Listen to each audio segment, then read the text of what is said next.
So knowing that everything was at a standstill, everything was frozen, closed, the entrances to the freeway were blocked off, snow was still in the area, and everything was frozen still.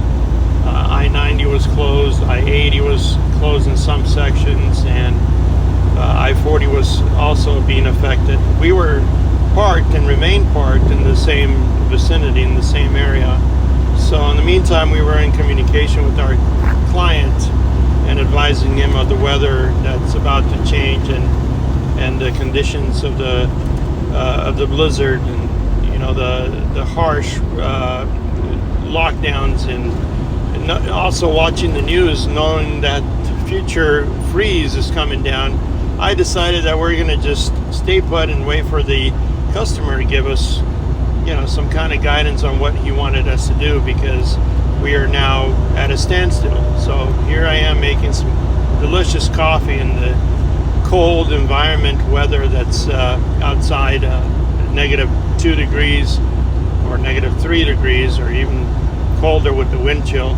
But that delicious coffee needed to be heated up a little bit more, so I put it back into my microwave. As you can see here, I'm placing it back to heat it up because it wasn't warm enough. Even though I warmed the water initially and poured the coffee in there, it still needed to be a little warmer. After I put the creamer in there, I took a taste and it wasn't warm. So the microwave did a great job. It's a 750 watt microwave, so it heated up quite a bit. It was actually burning after that, after I pulled it out. But that microwave has come in handy. I've made lots of meals in that microwave, and this microwave, that is, and my coffee came out perfectly hot and steamy. I put it back into a little tray that I've got there in the truck. Again, the outside frozen and everything shut down. Continuously mixed it a little bit more, put a lid on it, then prepped for the road, but still had to wait for the customer to approve either a direction that we wanted to go or what. So in the meantime, I prepped my trip and ready for the road. But before I decided to go into the blizzard, the heavy blizzard that was planning to come down, I took an inventory. So here's my inventory checklist. I noticed that I have spoons, I have cereal, I have goodies up in my tray here in my little pantry. I have my nuts and chewables and things of that nature, including coffee. But here you are, see my coffee, it's empty. But I do have a taster's choice, which is what I'm showing you here. That's emergency coffee and a lot of sugar. I still got plenty of that.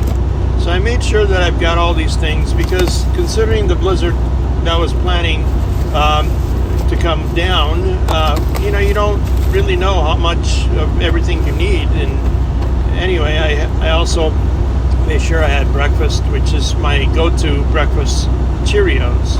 And so there's my Cheerios box.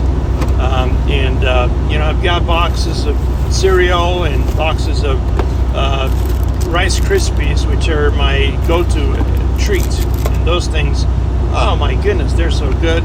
And then, of course, what my wife packed is very important. There's a whole box of goodies there. I've got ramen soup inside there, just in case I need it. I've got lots of treats, lots of candies and cookies, and I even got a loaf of bread in there that's doing just fine, including a bunch of nuts. And those are my stashed away backup.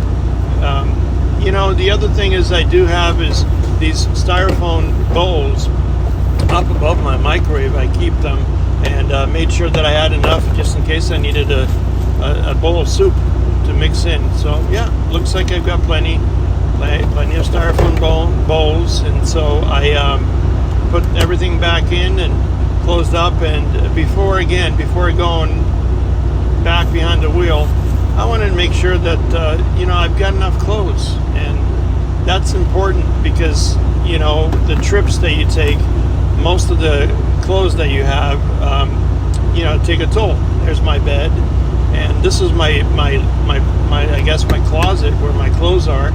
And so I looked and I seen, okay, yeah, looks like I have enough shirts, enough socks. It looks like I have more socks than I really need to. I ended up going through a lot of white shirts shirts, which is the box above that that's empty, as you can see it. But then I checked also my towels, and it looks like I've got plenty of towels, plenty of socks, not a lot of shirts, that is. And of course I've got my shaving cream and utensils, I mean things of that nature, you know, soap and things of that that I need. But I do have plenty of shirts on a hanger, plenty of socks, and with that in mind, I decided that I'm going to also check my fridge. And so here's my fridge. I got sodas and waters and a pizza box that shouldn't be in the fridge. It should be mostly in the freezer, but it's okay for now. Plenty of additional water if I needed to. And some of these protein drinks were important to me. And just like that, the client rerouted us to a different location because of the weather. We were now heading to Broken Bow, Nebraska. Just up to taking off, we got a glimpse of a colleague on the road, this oversized load that we look forward to in the near future to transport one of these days.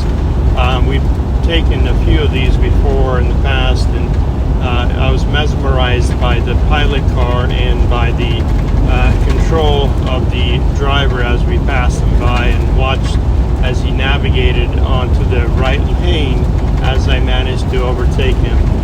It was a pretty wide and pretty long load, and it was just something that caught my attention as we were traveling and leaving the snow-filled blizzard area back into the southern areas of the states, and trying to get away from the snow.